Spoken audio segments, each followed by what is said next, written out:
इक्ष्वाकु वंश में राजा हरिश्चंद्र नाम के चक्रवर्ती सम्राट थे। उनके पुत्र का नाम रोहित था।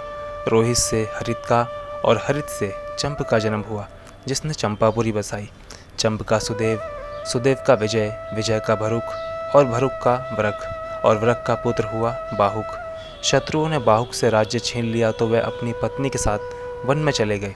वन में जाने पर बुढ़ापे के कारण जब उनकी मृत्यु हो गई तो उनकी पत्नी भी उनके साथ सती होने को उद्यत हुई।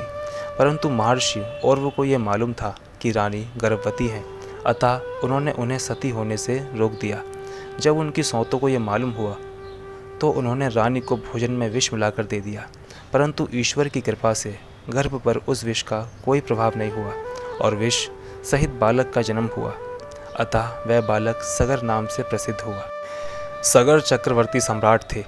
उन्हीं के पुत्रों ने पृथ्वी खोदकर समुद्र बना दिया था। सगर के पिता महाराज बाहु का राज्य तालजंग, यवन, शक, हेय और बर्बर जाति के लोगों ने छीन लिया था।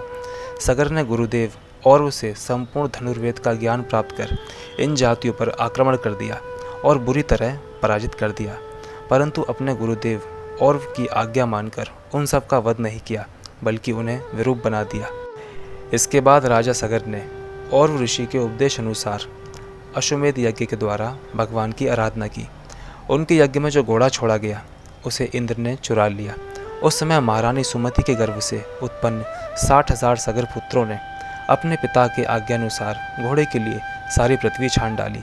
खोदते खोदते उन्हें पूर्व और उत्तर के कोने में कपिल मुनि के पास अपना घोड़ा दिखाई दिया। घोड़े को देखकर वह 60,000 राजकुमार शस्त्र उठाकर यह कहते हुए उनकी ओर दौड़ पड़े कि यही है हमारे घोड़े चुराने वाला चोर। देखो तो सही, इसने इस समय कैसे आंखें मूंद रखी हैं। यह पापी है, इसको मार डालो।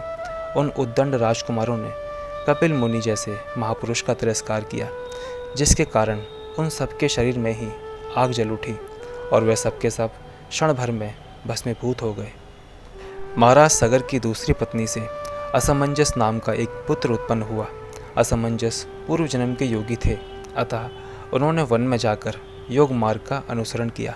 असमंजस के पुत्र का नाम था अंशुमान।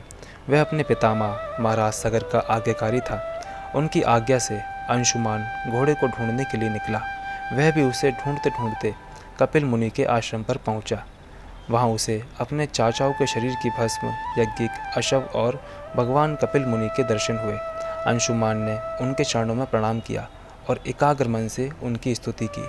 अंशुमान की विनम्रता और साधुभाव से भगवान कपिल बहुत प्रसन्न हुए और बोले, वत्स अंशुमन, यह घोड़ा तुम्हारे पितामह का यज्ञ पशु है, इसे तुम ले जाओ।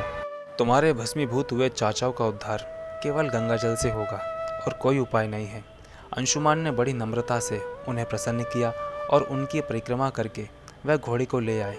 राजा सगर ने उस यज्ञ पशु द्वारा यज्ञ की शेष क्रिया पूरी की और अंशुमान को राज्यभार सौंप स्वयं विषयों से निष्प्रय और बंधन मुक्त हो गए। उन्होंने महर्षि और्व के बतलाए मार्ग से परम पद की प्राप्ति की।